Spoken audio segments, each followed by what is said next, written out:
ఆస్ట్రేలియాలో ఉన్న great barrier reef మనకు ఒక అద్భుతమైన ప్రకృతి అద్భుతం.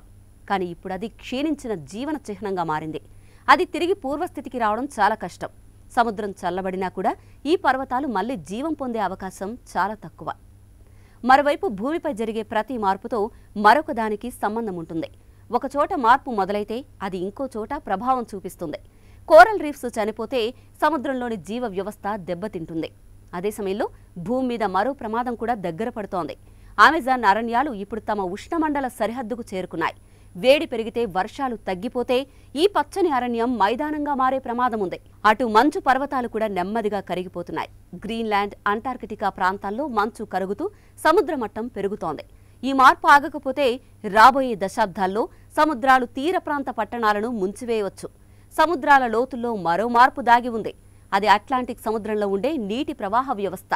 ఇది చల్లని నీటిని దక్షిణ నుంచి ఉత్తరానికి తీసుకువెళ్తుంది. అది ఆగిపోతే యూరప్లో చలికాలం మరింత కఠినంగా మారుతుంది. ప్రపంచవ్యాప్తంగా వర్షాల పద్ధతులు మారిపోతాయి. ఇది మానవ సమాజాలకు పెద్ద సవాల్ అవుతుంది.